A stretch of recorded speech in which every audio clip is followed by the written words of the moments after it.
ನಮಸ್ಕಾರ. ನೀವು ನೋಡ್ತಾ ಇದ್ದೀರಾ ಟಿವಿ ವಿಕ್ರಮ ವಿಶೇಷ ಕಾರ್ಯಕ್ರಮಕ್ಕೆ ಸ್ವಾಗತ. ನಾನು ಜೆಸಿಲ್ ಡಿಸೋಜ. ನೀವು ಇಲ್ಲಿ ತನಕ ಟಿವಿ ವಿಕ್ರಮವನ್ನ ಸಬ್ಸ್ಕ್ರೈಬ್ ಮಾಡದೇ ಇದ್ರೆ ತಕ್ಷಣ ಸಬ್ಸ್ಕ್ರೈಬ್ ಮಾಡಿ. ರಕ್ತಕ್ಕೆ ರಕ್ತ, ಪ್ರಾಣಕ್ಕೆ ಪ್ರಾಣ, ಇದು ಹಳೆಯದು. ಈಗ ಟ್ರೆಂಡ್ ಚೇಂಜ್ ಆಗಿದೆ. ಟ್ಯಾರಿಫ್ಗೆ ಟ್ಯಾರಿಫ್, ಗಾಂಚಲಿ ಮಾಡಿದ್ರೆ ಡೋಂಟ್ ಕೇರ್. ದಾದಾಗಿರಿ ಮಾಡ್ಕೊಂಡು ನಾನ್ ಹೇಳಿದಂಗೆ ಇಡೀ ಪ್ರಪಂಚ ಕೇಳ್ಬೇಕು ಅಂತಿದ್ದ ಟ್ರಂಪ್ ಅಹಂಕಾರ ಇಳಿಸುವ ಕೆಲಸ ನಡೀತಾ ಇದೆ. ಒಂದ್ ಕಡೆ ಭಾರತ, ಚೀನಾ, ರಷ್ಯಾ ನಾಯಕರನ್ನ ಒಟ್ಟಿಗೆ ನೋಡಿ ವೈಟ್ ಹೌಸ್ ನಲ್ಲಿ ಬೆಂಕಿ ಬಿದ್ರೆ, ಇನ್ನೊಂದ್ ಕಡೆಯಲ್ಲಿ ಸದ್ದಿಲ್ಲದೆ ಅಮೆರಿಕಾಗೆ ಉಳಿದ ದೇಶಗಳು ಏಟು ಕೊಡ್ತಾ ಇದೆ. ಅಮೆರಿಕದ ಟ್ರೇಡ್ ವಾರ್ನ ಉತ್ತರವನ್ನ ಈಗ ಟ್ರೇಡ್ ವ್ಯಾಪ್ತಿಯಲ್ಲೇ ಕೊಡುವ ಕೆಲಸ ಶುರುವಾಗಿದೆ. ಮಜಾ ನೋಡಿ. ಟ್ರಂಪ್ ಯಾವ ದೇಶವನ್ನ ಕಾಮಿಡಿ ಮಾಡ್ತಿದ್ರೋ, ಯಾವ ದೇಶವನ್ನ ಅಮೆರಿಕದ 51ನೇ ಸ್ಟೇಟ್ ಮಾಡೋಕೆ ಹೊರಟಿದ್ರೋ, ಅದೇ ಕ್ಯಾನಡಾ ಹಾಗೂ ಮೆಕ್ಸಿಕೋ ದೇಶ ಈಗ ಟ್ರೇಡ್ ವಾರ್ ಅನ್ನ ಶುರು ಮಾಡ್ಕೊಂಡಿದೆ. ಸದ್ದಿಲ್ಲದೆ ಕೆನಡಾ ಹಾಗೂ ಮೆಕ್ಸಿಕೋ ದೇಶಗಳು ಅಮೆರಿಕದ ಗೂಡ್ಸ್ ಗಳನ್ನ ಬಾಯ್ಕಾಟ್ ಮಾಡೋಕೆ ಮುಂದಾಗಿದೆ. ಅದರ ಬಗ್ಗೆ ಮಾತಾಡ್ತೀನಿ. ಅದಕ್ಕೂ ಮುನ್ನ ಎಲ್ಲರೂ ವೇಟ್ ಮಾಡ್ತಾ ಇರುವ ಇನ್ನೊಂದು ವಿಷಯ ಇದೆ. ಅದು ಚೀನಾದ ಮಿಲಿಟರಿ ಡೇ.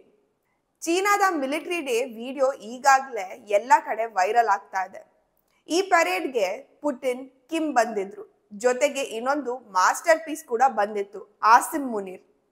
ಈ ಆಸಿಮ್ ಮುನೀರನನ್ನ ನೋಡಿದ ಮೇಲೆ ಅನ್ಸುತ್ತೆ, ಅಲ್ಲ ಇಷ್ಟು ದಿನ ಅಮೆರಿಕದ ಜೊತೆ ಇದ್ದ, ಅಲ್ಲಿ ಹೋಗಿ ಗಟ್ಟಿಯಾಗಿ ಉಣ್ಕೊಂಡ್ ಬಂದಿದ್ದ, ಈಗ ಇಲ್ಲಿ ಇದೇ ಮುನೀರನನ್ನ ಪರೇಡ್ ನಲ್ಲಿ ಮುಂದೆ ಬಿಟ್ಟು ಮಜಾ ನೋಡ್ತಾ ಇದ್ದಾರೆ ಅಂತ. ಯಾಕಂದ್ರೆ ಇದನ್ನ ನೋಡಿದ ಮೇಲೆ ಅಮೆರಿಕ ಅಂತೂ ಸುಮ್ನೆ ಕೂರೋದಿಲ್ಲ. ಮುನೀರನಿಗೆ 4 ಬಾರಿಸೋದಂತೂ ಗ್ಯಾರಂಟಿ. ಈ ಕಡೆ ಟ್ರಂಪ್ ಕೂಡ ಚೀನಾದ ಆರ್ಮಿ ಡೇಗೆ ವಿಶ್ ಮಾಡಿದ್ದಾರೆ. ವಿಶ್ ಅಷ್ಟೇ ಅಲ್ಲ, ದೊಡ್ಡದಾಗಿ ಪೋಸ್ಟ್ ಕೂಡ ಮಾಡ್ಕೊಂಡಿದ್ದಾರೆ. ನಾವು ನಿಮ್ಮನ್ನ ವರ್ಲ್ಡ್ ವಾರ್ 2 ನಲ್ಲಿ ಸಪೋರ್ಟ್ ಮಾಡಿದ್ವಿ, ಸಹಾಯವನ್ನ ಕೂಡ ಮಾಡಿದ್ವಿ, ಸಾಕಷ್ಟು ಬಲಿದಾನ ಕೂಡ ಮಾಡಿದ್ದೇವೆ. ಅದನ್ನ ನೆನ್ಪಿಟ್ಕೊಳ್ಳಿ. ನಮ್ಮ ಬಲಿದಾನದಿಂದನೇ ನಿಮಗೆ ಸ್ವಾತಂತ್ರ್ಯ ಸಿಕ್ಕಿರೋದು ಅಂತ ಪೋಸ್ಟ್ ಮಾಡ್ತಾರೆ. ವರ್ಲ್ಡ್ ವಾರ್ 2 ಸಮಯದಲ್ಲಿ ಸೈನೋ ಹಾಗೂ ಜಪಾನ್ ಯುದ್ಧ ನಡೀತಾ ಇತ್ತು. ಸೈನೋ ಅಂದ್ರೆ ಚೀನಾ. ಚೈನಾ ದೊಡ್ಡದಾಗಿ ವಿಸ್ತಾರಗೊಂಡಿರುವ ದೇಶ. ಅಖಂಡ ಭಾರತ ಇತ್ತಲ್ಲ, ಹಾಗೆ. ಸೈನೋ ಜಪಾನ್ ಯುದ್ಧದಲ್ಲಿ ಅಮೆರಿಕ ಜಪಾನ್ನ ವಿರುದ್ಧವಾಗಿತ್ತು.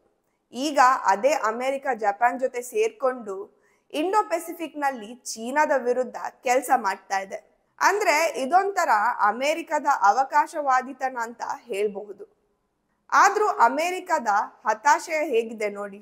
ವಿಶ್ ಮಾಡ್ಬೇಕಾದ್ರೂ ಹಳೆಯ ಕಥೆಯನ್ನ ಇಟ್ಕೊಂಡೆ ವಿಶ್ ಮಾಡ್ತಾ ಇದ್ದಾರೆ. ಇದೊಂದ್ ಕಡೆ ಇರ್ಲಿ. ಈಗ ಕೆನಡಾದ ವಿಷಯಕ್ಕೆ ಬರೋಣ. ಕೆನಡಾ ಈಗ ಟ್ರೇಡ್ ನ ಉತ್ತರವನ್ನ ಟ್ರೇಡ್ ಮೂಲಕವೇ ಕೊಡೋದಕ್ಕೆ ಮುಂದಾಗಿದೆ. ಈ ಹೋರಾಟಕ್ಕೆ ಕೆನಡಾ ಯಾವುದೇ ಆದೇಶವನ್ನ ಕೊಟ್ಟಿಲ್ಲ.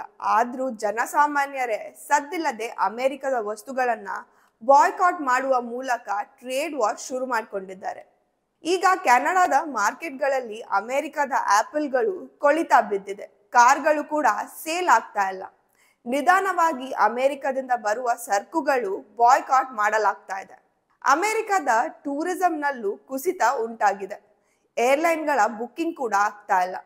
ಕೆನಡಾದ ಶಾಪಿಂಗ್ ಮಾಲ್ಗಳಲ್ಲಿ ನಾನ್ ಅಮೆರಿಕನ್ ಪ್ರಾಡಕ್ಟ್ಸ್ ಗಳನ್ನ ಹೆಚ್ಚಾಗಿ ಖರೀದಿ ಮಾಡ್ತಾ ಇದ್ದಾರೆ. ಅವುಗಳ ಮೇಲೆ ಮೇಪಲ್ ಲೀಫ್ ನ ಚಿತ್ರವನ್ನ ಅಂಟಿಸಲಾಗ್ತಾ ಇದೆ, ಮೇಡ್ ಇನ್ ಕೆನಡಾ ಅಂತ. ಹೀಗೆ ಅಮೆರಿಕದ ವಸ್ತುಗಳು ಬಾಯ್ಕಾಟ್ ಕೆನಡಾದಲ್ಲಿ ಅಧಿಕೃತವಾಗಿ ಘೋಷಣೆ ಆಗದೆ ಇದ್ರೂ ಕೂಡ ಅಲ್ಲಿನ ಜನಸಾಮಾನ್ಯರು ಈ ಕೆಲಸವನ್ನ ಶುರು ಮಾಡ್ಕೊಂಡಿದ್ದಾರೆ. ಇನ್ನೊಂದು ವಿಷಯ ನೆನ್ಪಿಟ್ಕೊಳ್ಬೇಕು.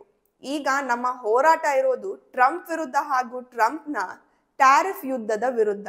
ನಮ್ಮ ಹೋರಾಟ ಟ್ರಂಪ್ನ ಜಿಯೋಪಾಲಿಟಿಕ್ಸ್ ವಿರುದ್ಧ. ಅದನ್ನ ಬಿಟ್ಟು ನಮ್ಗೆ ಅಮೆರಿಕದ ಜೊತೆ ಯಾವ ಶತ್ರುತ್ವ ಕೂಡ ಇಲ್ಲ. ಯಾಕೆ ಈ ಮಾತನ್ನ ಹೇಳಿದೆ ಅಂದ್ರೆ, ನಾವು ಈಗ ಚೀನಾದ ಈ ಮಿಲಿಟರಿ ಪರೇಡ್ ಅನ್ನ ನಮ್ಮದೇ ಪರೇಡ್ ಅನ್ನುವ ಹಾಗೆ ತೋರಿಸ್ತಾ ಇದ್ದೀವಿ. ಆದ್ರೆ ಒಂದು ನೆನ್ಪಿರ್ಲಿ, ಕಳ್ಳರನ್ನಾದ್ರೂ ನಂಬಬಹುದು, ಆದ್ರೆ ಈ ಚೀನಿ ಕುಳ್ಳರನ್ನ ಜಾಸ್ತಿ ನಂಬಾರ್ದು. ಅದನ್ನ ಮೋದಿಜಿ ತುಂಬಾ ಚೆನ್ನಾಗಿ ಅರ್ಥ ಮಾಡ್ಕೊಂಡಿದ್ದಾರೆ. ಅದಕ್ಕೆ ಅವರು ಅಮೆರಿಕದ ವಿರುದ್ಧ ಎಲ್ಲೂ ಹೇಳಿಕೆಗಳನ್ನ ಕೊಟ್ಟಿಲ್ಲ. ಹಾಗೆ ಚೀನಾದ ಮಿಲಿಟರಿ ಪರೇಡ್ಗೆ ಇನ್ವೈಟ್ ಮಾಡಿದ್ರು ಕೂಡ ಭಾರತ ಹೋಗಿರ್ಲಿಲ್ಲ. ಮೋದಿಜಿ ತುಂಬಾ ಇಂಟೆಲಿಜೆಂಟ್ ಆಗಿ ಎಲ್ಲವನ್ನ ನಿಭಾಯಿಸ್ತಾ ಇದ್ದಾರೆ. ಮೋದಿಜಿ ಇದ್ಮೇಲೆ ಭಯ ಯಾಕೆ ಹೇಳಿ. ಟಿವಿ ವಿಕ್ರಮ, ದೇಶ ನಿಮ್ಮ ಕೈಯಲ್ಲಿ. ಈ ಕಾರ್ಯಕ್ರಮ ನಿಮಗೆ ಇಷ್ಟ ಆಗಿದ್ದಲ್ಲಿ ಲೈಕ್, ಶೇರ್ ಹಾಗೂ ಕಮೆಂಟ್ ಮಾಡಿ. ಟಿವಿ ವಿಕ್ರಮದ ಕಾರ್ಯಕ್ರಮಗಳನ್ನು ನಿರಂತರವಾಗಿ ವೀಕ್ಷಿಸಲು ಸಬ್ಸ್ಕ್ರೈಬ್ ಮಾಡಿ ಬೆಲ್ ಐಕನ್ ಒತ್ತಿ.